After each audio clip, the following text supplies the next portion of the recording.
You're listening to the Healthy and Thriving Career Mums podcast, where every week you will learn about healthier habits and hacks to create and support a healthy and thriving lifestyle as a busy mum. I'm your host, Wendy, and I truly believe that the best gift you can give to your family and the world is a healthy, thriving you. Let's dive in.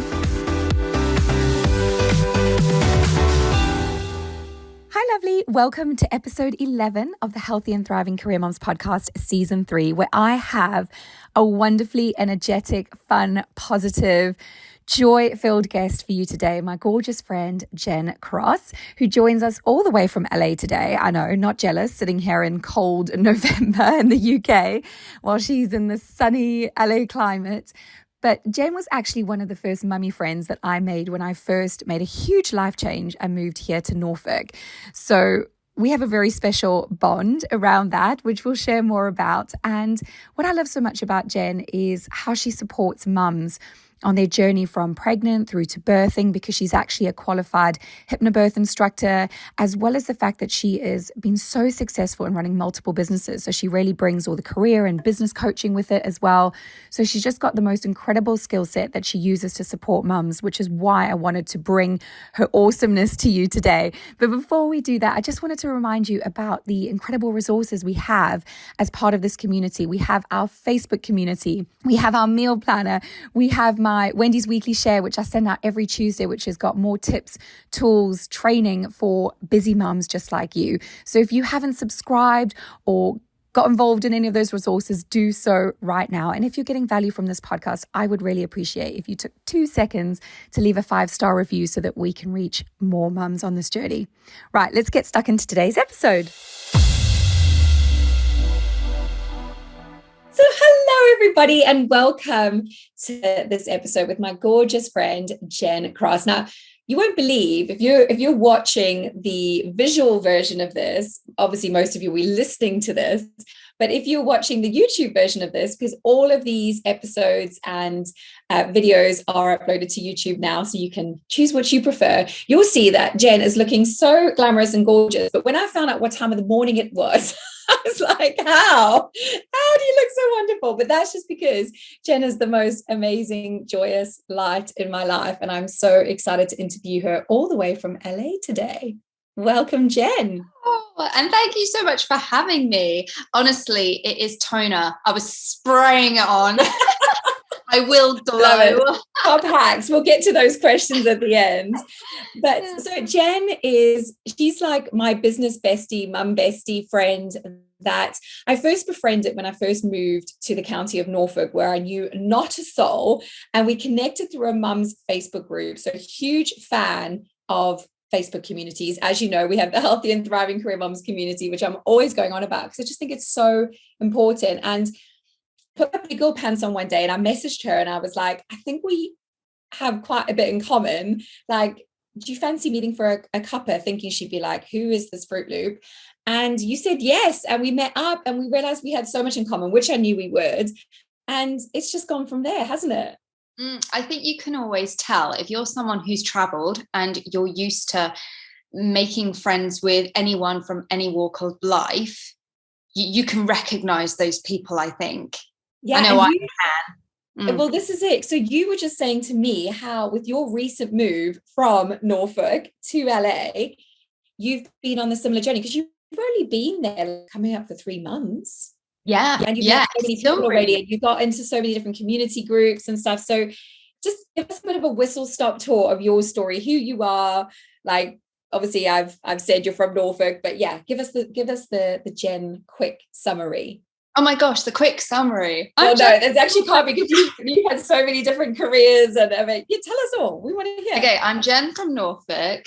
My parents were in the RAF, so as kids we traveled around to different countries. So that always kind of made me have to, in a sense, be able to just go up and talk to anybody and make friends. And it made me very comfortable with that. And my mum is a complete social butterfly. She can chat to a stranger on the bus, and by the end of the journey, she knows everything about them and they've exchanged numbers. In fact, one time she called up a number that was the wrong number, and ended up going, your voice sounds familiar. And then they ended up having this long chat because they knew each other. I don't even know how that happened. So yes, I love going to different places, meeting new people.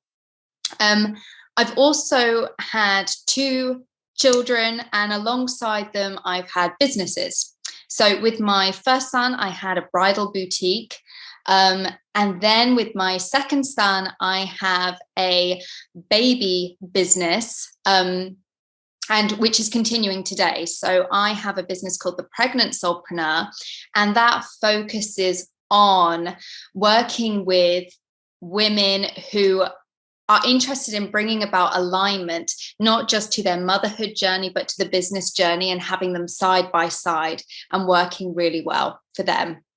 So yes, that's where I'm at. LA was a huge manifestation since I was 15 and found out what MTV was. So I was like, I need to live there.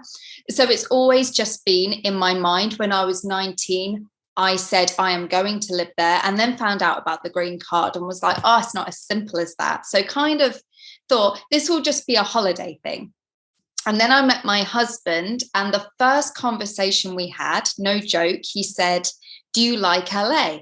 I said, I've never been. I really want to go. And he said, well, I'm going to take you in a couple of months' time. So he took me on holiday.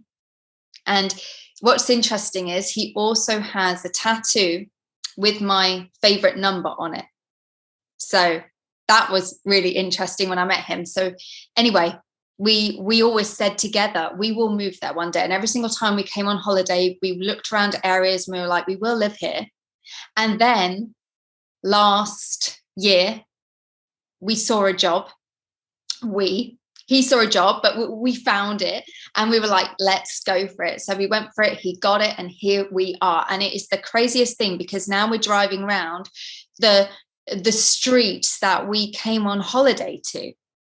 It's so weird. It's so weird. And you're so happy. Like, I mean, obviously, when you told me you were leaving, like, it was so sad, because it's obviously wonderful when you find a mummy friend who you can connect with, and obviously but then for me, having done that journey from South Africa to the UK, but then also having done the journey from kind of London to Norfolk, because I wanted to be close to the sea and more in the outdoors. And so I understood that yearning and that soul kind of pull.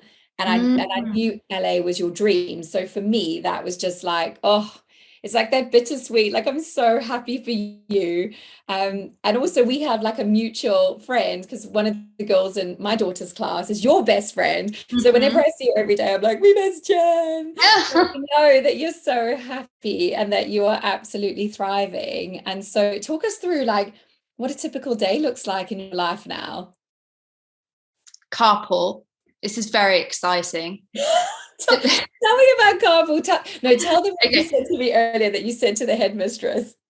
Okay, so SJ goes to a school out here. He's 8.5, and to be fair, most mornings we walk, because the whole point of one of the big points of moving here was I love to be in a city. I love to be around busyness, and where I lived before was very quiet. So just being able to walk to school without long car journeys and things, and being out of that car lifestyle, I was like, it was really important to me. It's so interesting, because I would say, like, you'd think LA, you'd be driving everywhere, because that's what everyone says. That's so weird.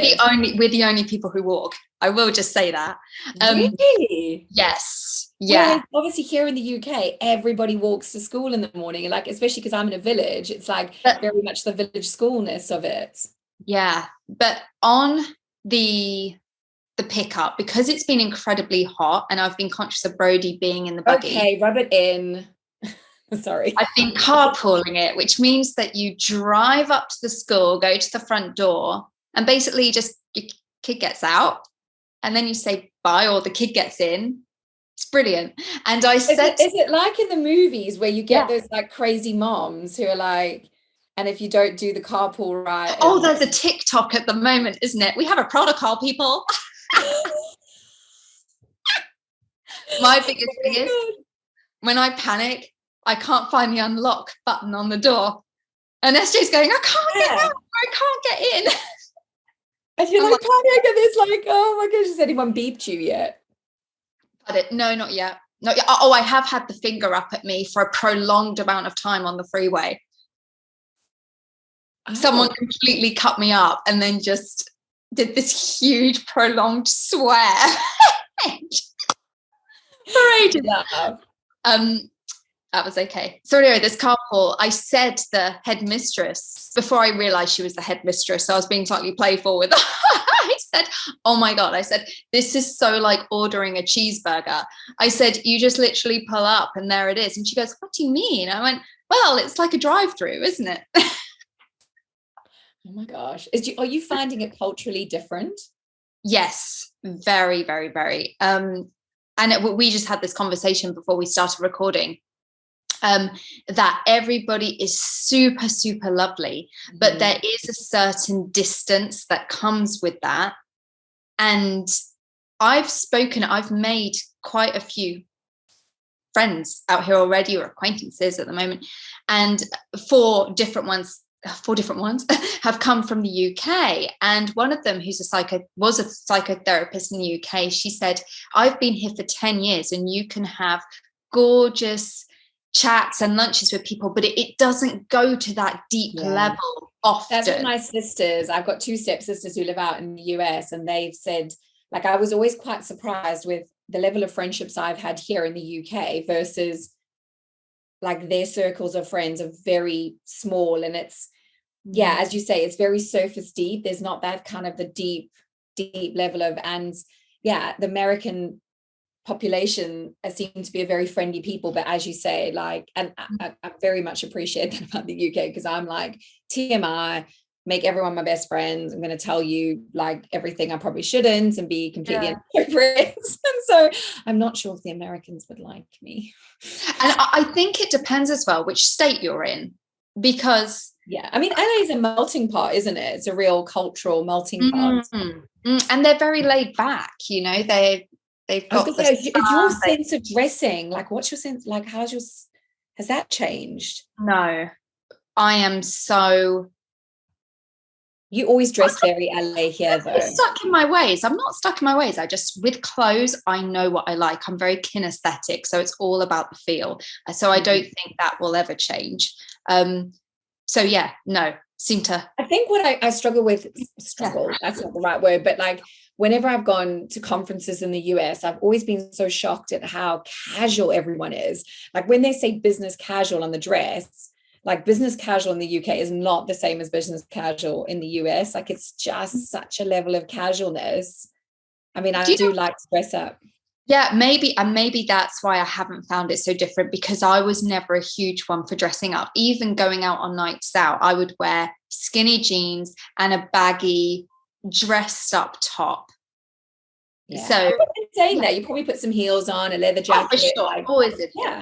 Yeah. So it worked. But I guess I always kind of said that I was born on the wrong continent, so maybe I was always destined to be. I mean, I always feel like, because we my husband and I, we like kind of similar to you, we'd always had conversations, but we just felt like, because my family was in South Africa, his family was here, like I wanted to live in Australia, or actually my heart's desire would be to live in New Zealand, minus the earthquakes. But for me, it just didn't make sense for both of us to pull away from our families when we had the option to be here. So that's why we said, but I was like, but if we're going to live in the UK, then I need to go live by the beach, because I need to be close to the coast. Like I miss that. So that was kind of the whole trade-off of it. But I mean, I do miss living in a sunny climate. Like I'm definitely a summer person. Like I come alive in the summer, I come alive in the sunshine. Winter is not my friend. I think that's where you listen to yourself so much. And actually, what's really funny is in the summer in the UK, everybody takes a summer holiday, where actually it's probably really smart to take a summer holiday somewhere in the winter. So you get. Well, we always would do that. We'd go to South Africa in February, which is actually why we've not really got into skiing, because obviously everyone here goes skiing at that time of the year. Whereas that's not something we've got into necessarily, because we always go abroad at that time of year, because I'm like, I need those 2-3 weeks out of the winter, because I love up to December, because I love this time of year. I mean, autumn is gorgeous, and the pumpkin picking started today, so there's all of that going on, and the autumn leaves change. But then obviously Christmas is amazing. Oh my gosh, you're gonna love Christmas this year. Yeah, do you know what? Halloween, I think, is bigger here than Christmas, apparently. Oh yeah, Halloween's huge over there. I mean, I'm not a fan, but people were putting up. Why would you put up cobwebs in your house? Like, I'm always trying to get rid of cobwebs. I don't understand. The 1st of September, people were decorating their houses. I know, and people are getting nuts here as well. Like, I walked into a coffee shop the other day, and I'm not scared of spiders, but I nearly dropped my bag because there was this massive spider that I hadn't clocked, and I suddenly turned around, and it was like, obviously it was fake, but I was like, whoa, and like, it just gave me such a fright, and I was like, seriously, how am I going to get through the next few weeks? I tell you one thing that's good to mention if you're moving to a different country: find a library, because every library will always have children's classes that are free, and they are such a great way to meet people. So I did them with SJ in Norfolk. So the first thing I did when I got here was find the children's library, and that has been the gateway to meeting people. But funnily enough, have you heard of human design? Yes. Yeah. So I think most people haven't they now? And kind of like, let's pretend that we've not. Let's break it down. Okay, I'm not going to break it down into loads of detail, but it's something that I'm currently training in, because I found it about 2 years ago now, and I have been hooked. It has given me the answers that I've always been curious about. So human design looks at our energy type and basically unlocks why we are the way we are. Not the conditioned version, but our true, authentic self. Mm-hmm. And there are 5 energy types. So you can be one of the 5.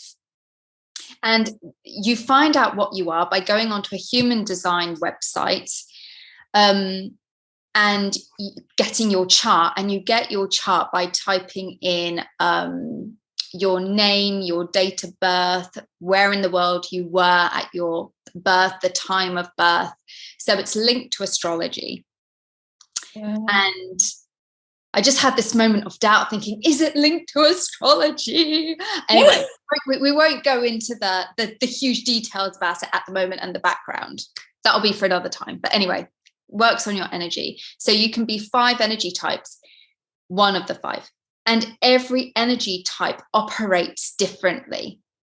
And within that energy type, you also have something called profile lines that kind of breaks down even further your energy and what your interests are. So I will break this down in a minute.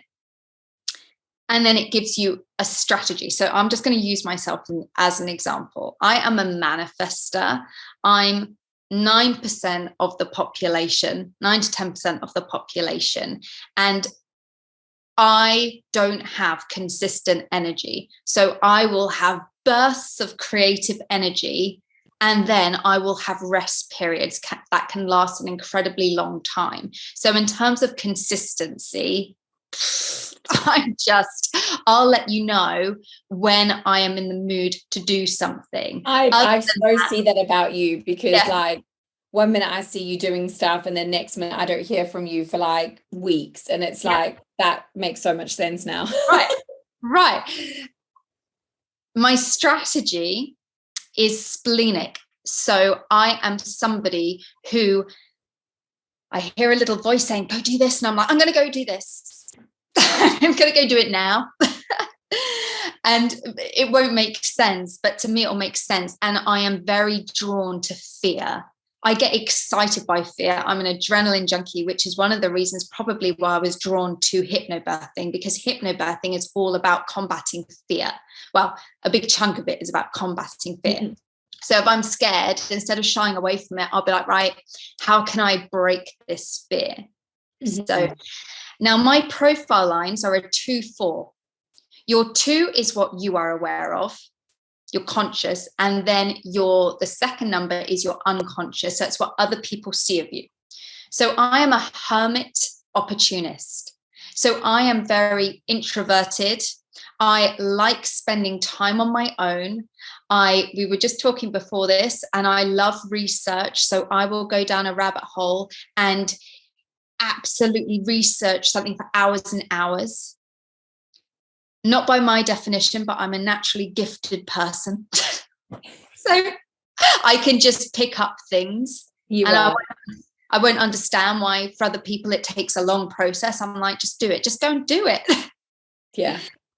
On the flip side of that, so that's what I see myself as. That's what I experience. On the flip side of that, everybody sees me as the opportunist. They see me as incredibly sociable. They see me as being able to form communities, make connections. Mm. And I can do that very easily, which is interesting. So that's also maybe, perhaps, we talked about my mum at the beginning and about how we traveled. But actually, I've got a line 4, which means that I was probably always naturally able to go out there and make connections.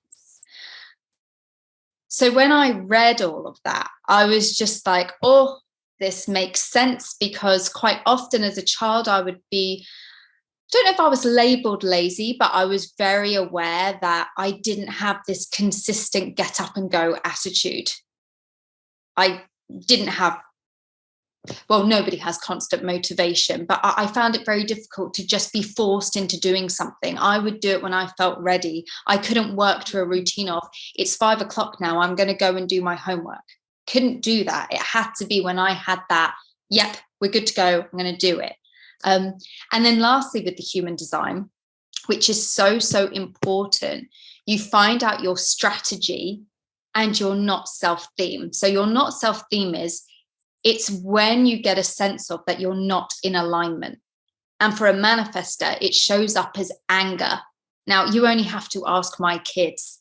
I can see red very, very quickly. It's not a scary anger. It's telling you that you're not in alignment. But once I figured that out, it has been the biggest thing, because now when I feel that anger, I'm like, oh, red light, something's not right. I need to have a look and see where I need to realign.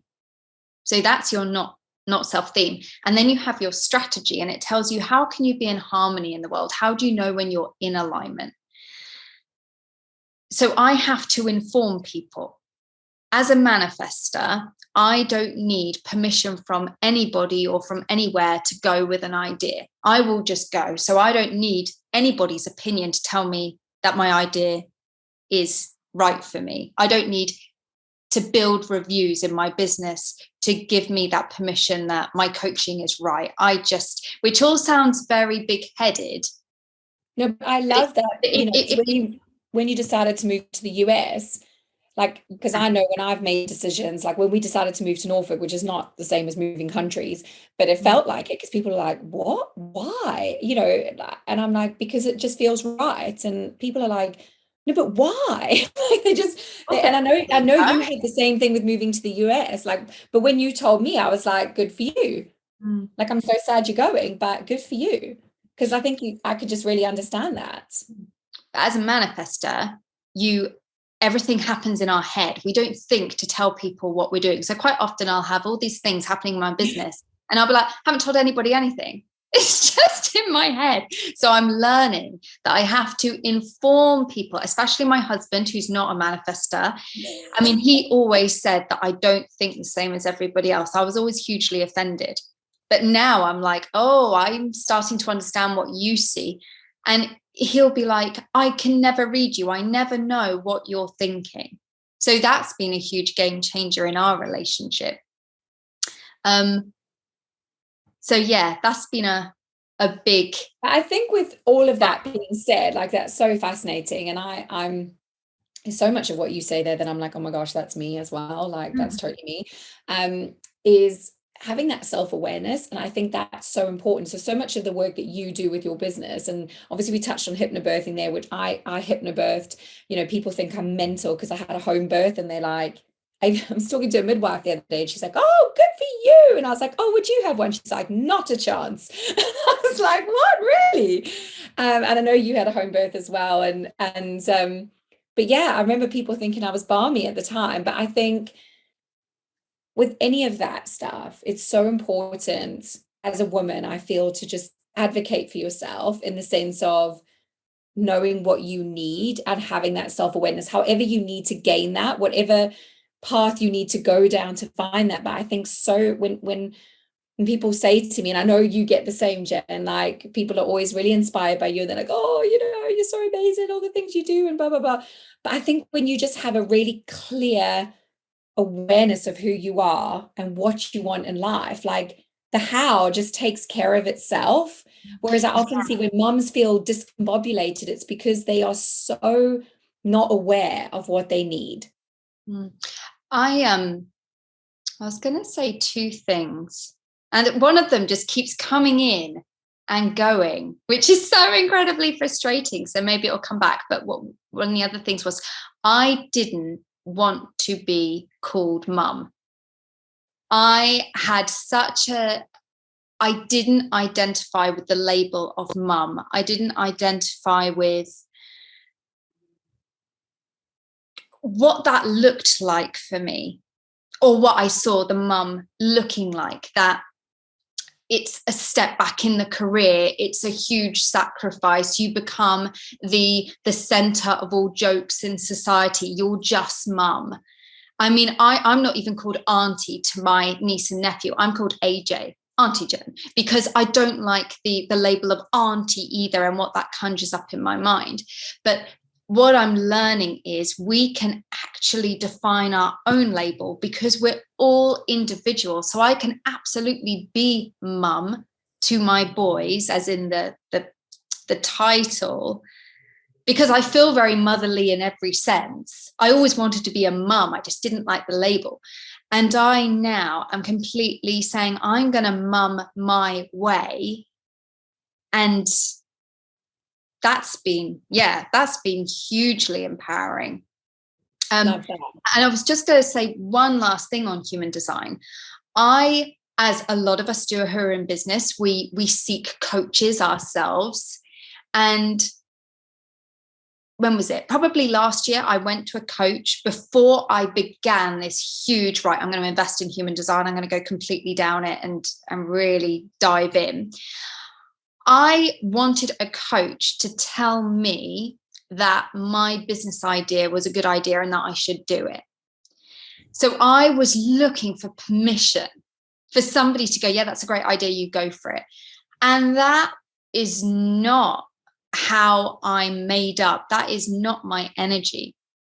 So if I hadn't have found this route, I could have still been on that, I need other people's, go on, go ahead. But yeah, that's not how I'm built. So actually to find out that what is more important for me is to trust my intuition and to trust my creative urges, just go with it. That's been brilliant. Oh my gosh, that's so powerful. And we were talking just before as well. And I said to you, because you said to me, how does it feel to be 40? Tell me. And I was saying, do you know what? I feel like there's this rebirth.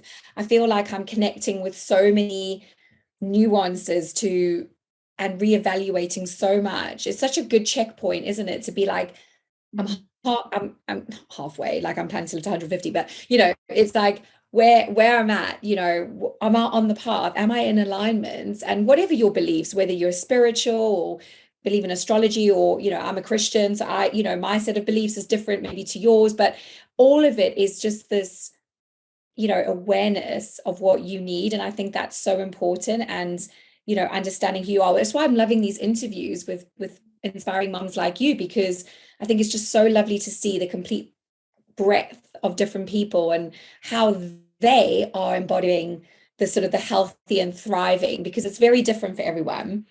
But before we finish off today, I'm going to need to do the quick fire round with you. So this is something that we do on every podcast, where I just sort of hit you up with some questions, and I don't prep you for this. So it's the first thing that comes out of your mouth. Favorite movie ever? Apocalypto, Mel Gibson. Oh my goodness. I know. It blew my mind. Okay. I've never watched it. I do like Mel Gibson, circa, anti-Semitic tirade. But okay, right. Favorite song ever? Like to get you in the mood, like to get your blood pumping, kitchen dance party. Oh gosh, it's not that, but I love U2 with or without you. Oh, you see, Love that. I love how different you are. It's like, what gets your blood with or without you? It's like one of the saddest songs ever. Hilarious. I love it. Right. Favorite tipple, favorite drink. Prosecco. Love it. Not champagne, but Prosecco. Prosecco. Everybody's so mean about Prosecco, but I have a good time. I don't have, honestly. And just clarifying. Right. Favorite easy go-to supper. So you've got like no time, need to get something on the table for the family, quick, easy supper. What's your go-to? Thai red bolognese. Thai red bolognese. I've never even heard of that. It's really good. Okay, I'm gonna need you to send me the recipe so I can stick it in the show notes, because I bet you everyone's like, huh? Or I'm gonna have to find something online. Really, I've heard of bolognese and I've heard of red Thai something, but I've never heard of them together. I'll send you the recipe. Amazing. I'm gonna have to make that. And then finally, what would be your top like mum hack, top tip? I'm not going to give you any more brief than that. Yeah. If you feel angry, get the word trigger to come into your head. What am I being triggered by? It halts the So true. We were talking about that, and I was saying this. There's somebody that I follow on Instagram that triggers me. And when I'm like, why is that triggering me? Because I would say just unfollow them. But often when people trigger, it's triggering something in you. So you need to kind of say, why, what is about that situation? And I also, it reminds me of something I heard before, which was like, let your jealousy be your compass.